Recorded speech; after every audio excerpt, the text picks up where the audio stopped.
देश के प्रधानमंत्री जी ने कहा कि सुबह उपसभापति जी हम लोगों के धरने पर चाय पिलाने के लिए आए थे और बहुत बड़ा दिल दिखाया उन्होंने। मैं प्रधानमंत्री जी से कहना चाहता हूं, प्रधानमंत्री जी आप इतनी बड़ी लड़ाई को इतना छोटा मत बनाइए। ये चाय पीने और पिलाने की लड़ाई नहीं है, ये देश के करोड़ों किसानों के पेट और पीठ पर जो लात मारा गया है, उनका जो निवाला छीना गया है, ये उसकी लड़ाई है। ये चाय पीने की लड़ाई नहीं है। इस लड़ाई को इतना छोटा क्यों बना रहे हैं आप? देश का किसान, देश का अन्नदाता करोड़ों लोगों का पेट भरता है, आपका भी भरता है, हमारा भी भरता है, सांसदों का भी भरता है, मंत्रियों का भी भरता है। उसके इस महान योगदान के सामने ये चाय बहुत छोटी चीज है, उसकी चिंता कीजिए। आज हमारे तमाम विपक्ष के मित्रों ने सदन का बहिष्कार किया। मुद्दा साफ है, हम लोगों का सस्पेंशन भी कोई मुद्दा नहीं है। अगर आप जिंदगी भर के लिए मुझे निलंबित करना चाहते हैं, बिल्कुल निलंबित कर दीजिए, पूरी जिंदगी निलंबित रहने के लिए तैयार हूं। लेकिन हमारे किसान भाइयों का जो निवाला छीना है, वो निवाला वापस कीजिए प्रधानमंत्री जी।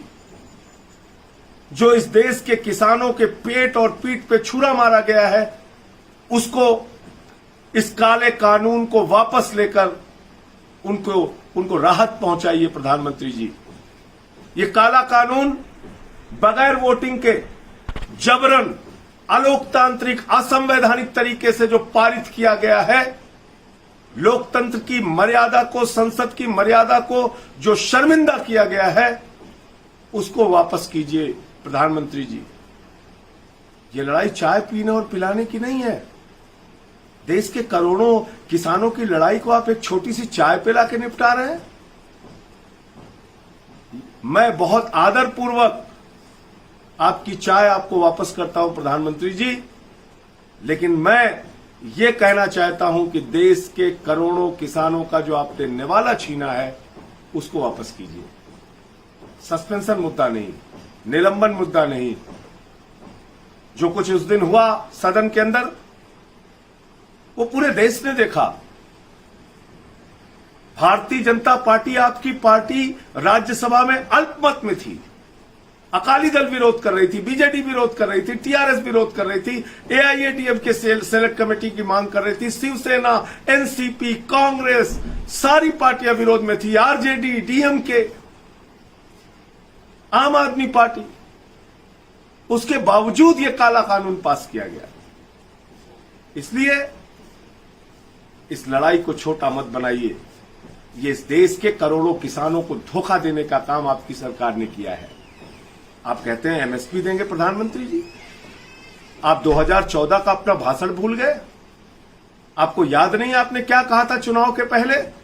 1 साल के अंदर फसल की लागत मूल्य का 1.5 गुना दाम किसानों को दिया जाएगा, 50% मुनाफे के साथ फसल की कीमत दी जाएगी।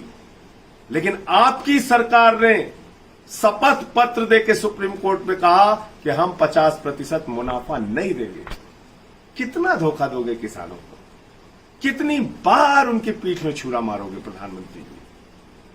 पूरे देश को आपको जवाब देना होगा। आज पूरे देश का किसान आंदोलित है, वो चाहे पंजाब का हो, हरियाणा का हो, उत्तर प्रदेश का हो, बिहार का हो।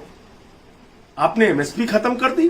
कानून में एक शब्द दिखाइए कहां आपने एमएसपी लिखा है। कोई व्यापारी अगर न्यूनतम समर्थन मूल्य से, कोई पूंजीपति अगर न्यूनतम समर्थन मूल्य एमएसपी से कम में किसान से खरीद करेगा, तो वो किसान कहां गुहार लगाने जाएगा?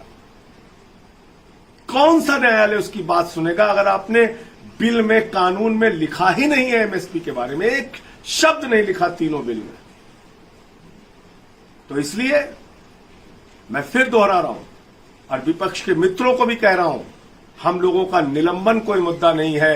ये काला कानून जो बिना वोटिंग के पास किया गया है, उसको वापस लिया जाए और किसानों को राहत पहुंचाई जाए। जय हिंद, इंकलाब जिंदाबाद। सियासी तकदीर यूट्यूब चैनल को सब्सक्राइब करें और बेल आइकन पर क्लिक करें ताकि आपको सबसे पहले खबरें मिलती रहें।